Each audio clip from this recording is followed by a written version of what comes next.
케미쌤의 캠캔입니다. 네, 오늘은 물질의 조성과 구조는 어떻게 알 수 있을까? 두 번째 시간으로 리비히의 원소 분석에 대해서 살펴보겠습니다.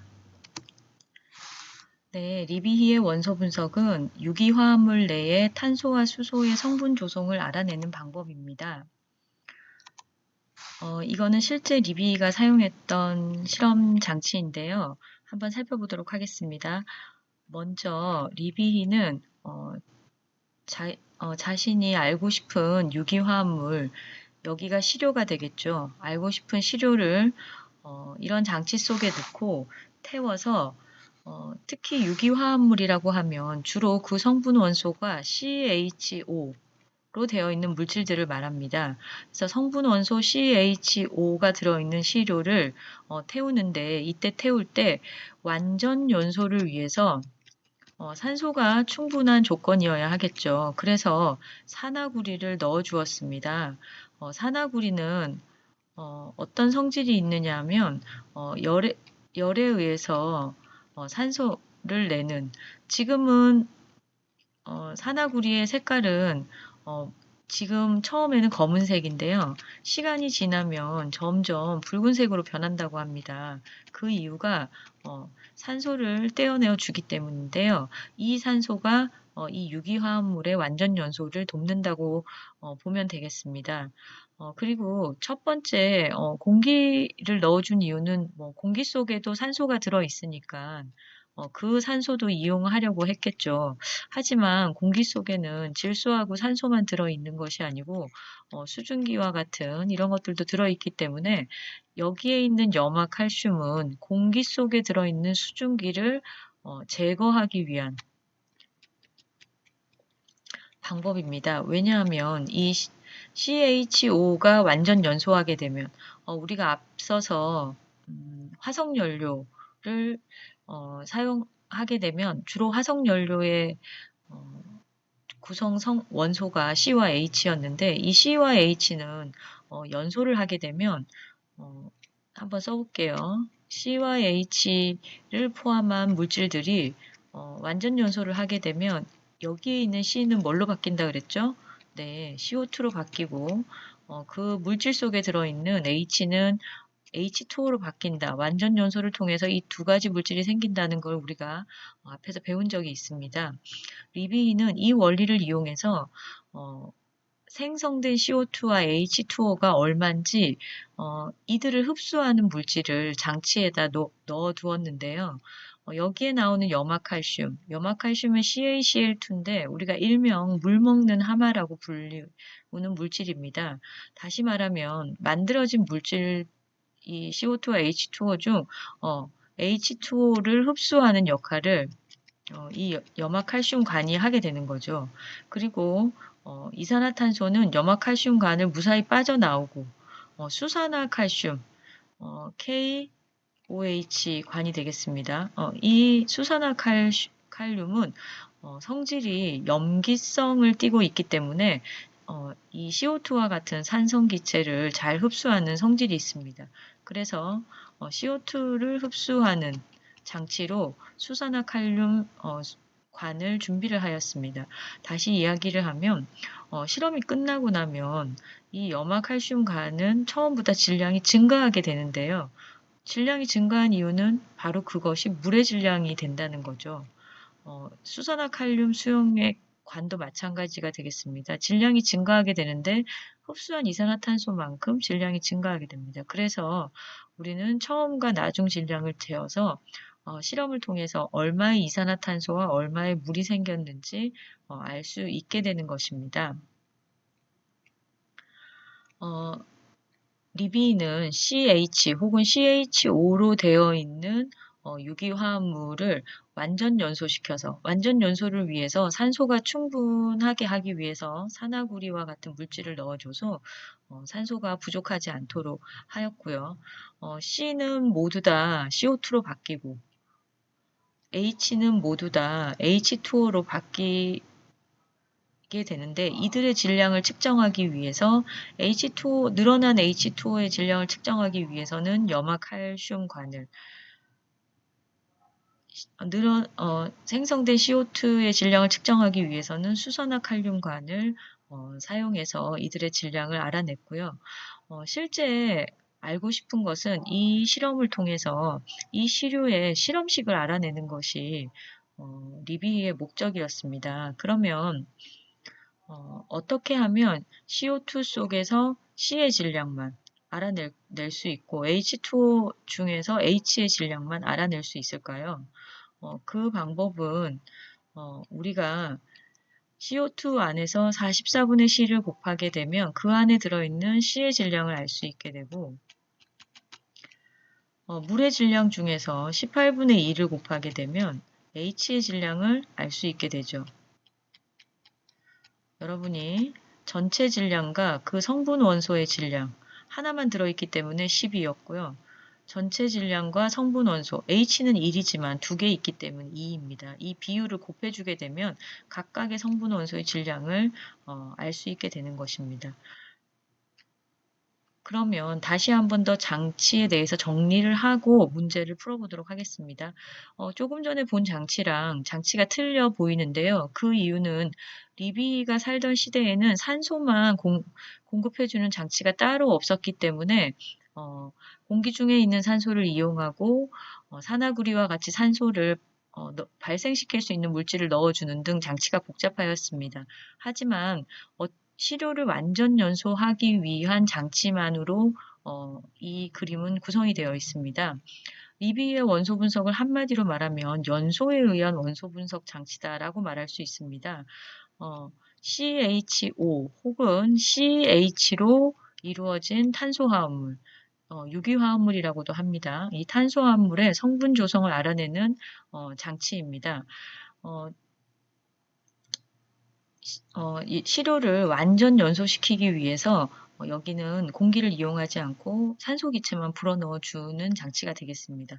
이렇게 하게 되면 이 CHO나 CH 속에 들어있는 C는 모두 다 이산화탄소로 바뀌게 되고요. 그 이산화탄소와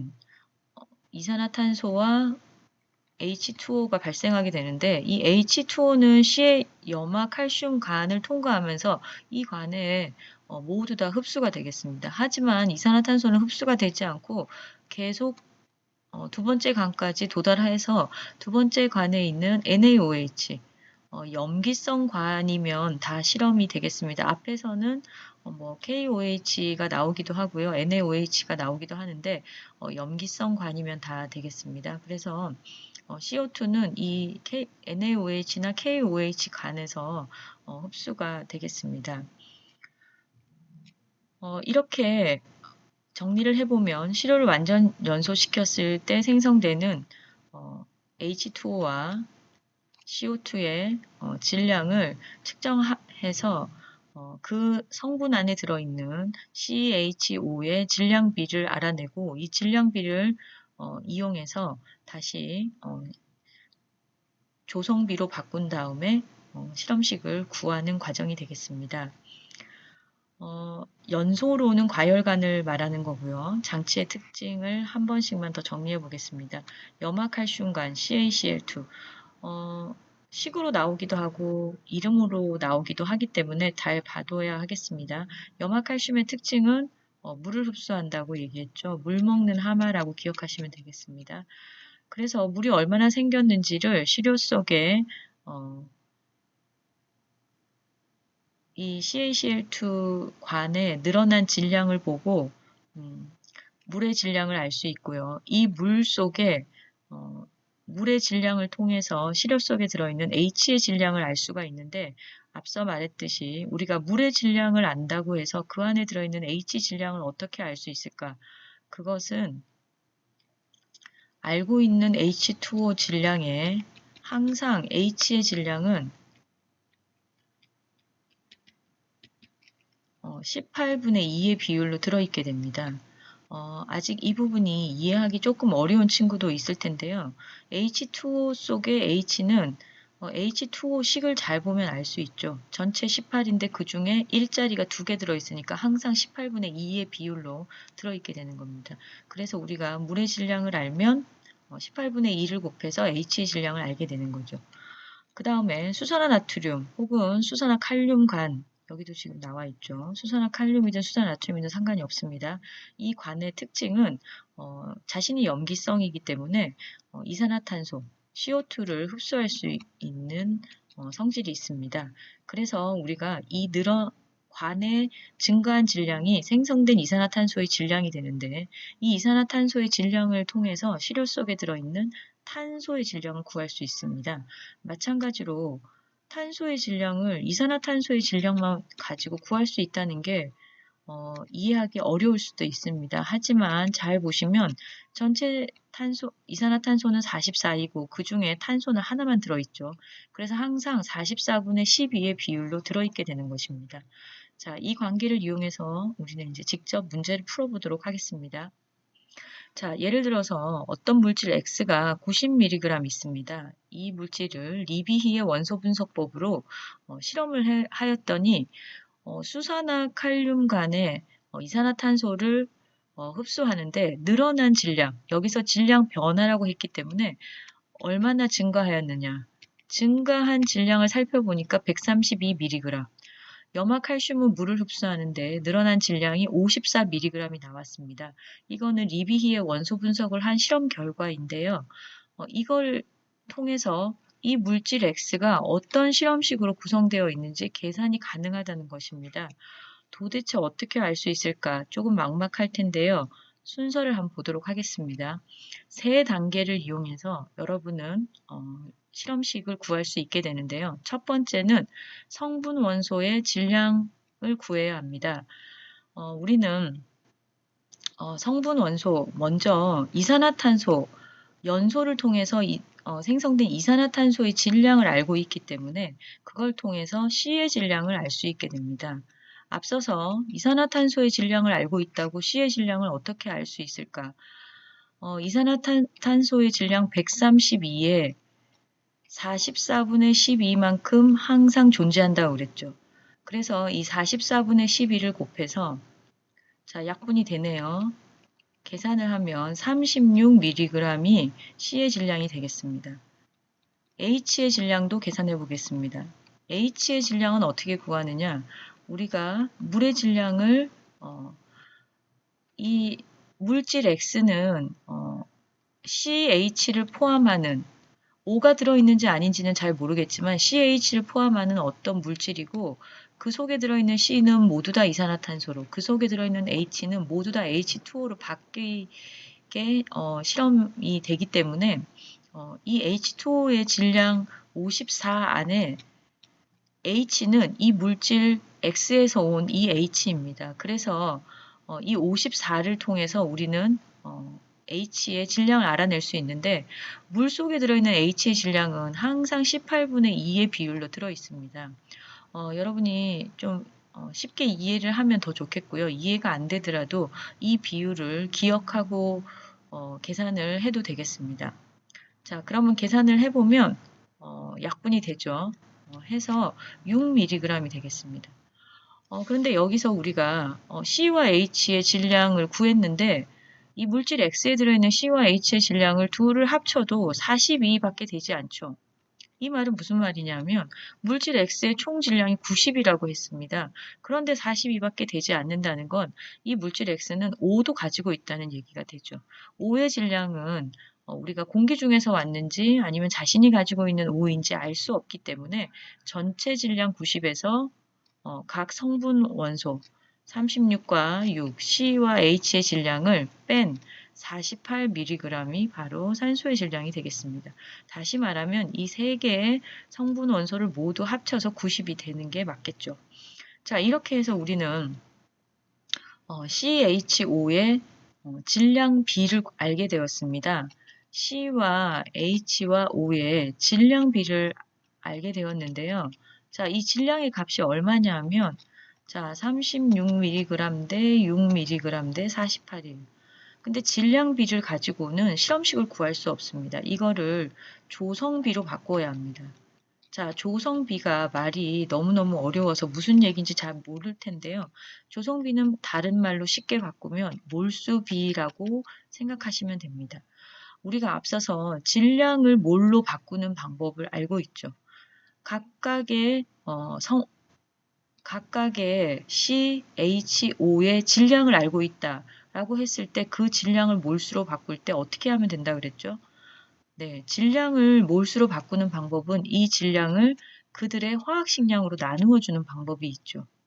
자, 그래서 지금부터 질량비를 화학식량, 이 각각 원자들의 원자량이 되겠죠. 원자량으로 나누어서 몰수비, 조성비를 구해보도록 하겠습니다.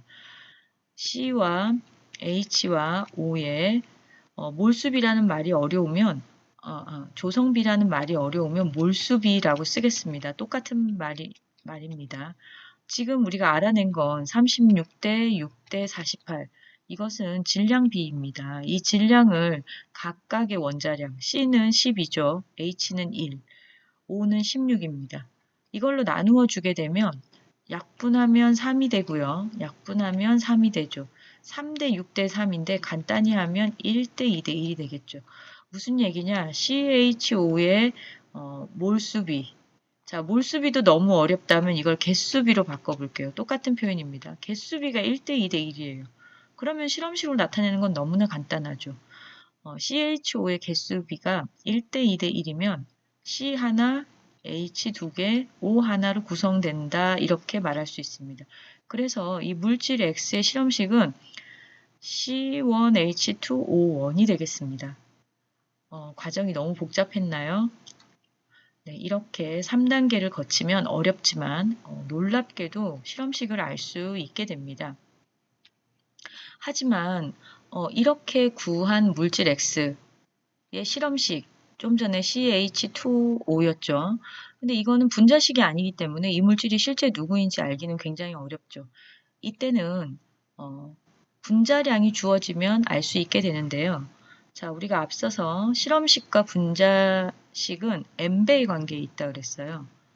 그래서 마찬가지로 이 실험식의 상대적인 질량인 분자량과 분자식의 상대적인 질량인 분자량과 실험식의 상대적인 질량인 실험식량도 n배의 관계에 있게 됩니다. 그러면 이 방법을 이용해서 이 물질 X의 분자식을 구해보도록 하겠습니다. 분자량이 180이라고 문제에서 줬기 때문에 실험식량만 구하면 되겠습니다. 실험식량은 이 실험식에 들어있는 원자량을 모두 합하는 것이죠.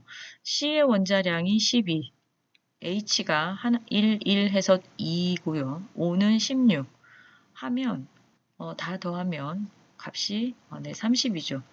네, 이 30인데 몇 배를 해주게 되면 180이 될까요? 네, 그래서 n은 6이 되겠죠. 그러면 지금 우리가 구하고 싶은 분자식은 실험식에 몇 배를 해주면 될까요?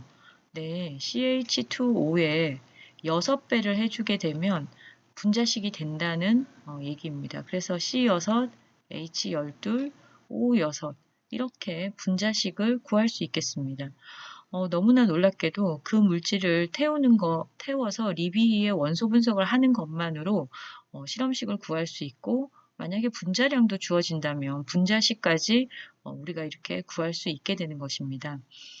리비히의 원소 분석이 여러분들에게 상당히 어려울 텐데요.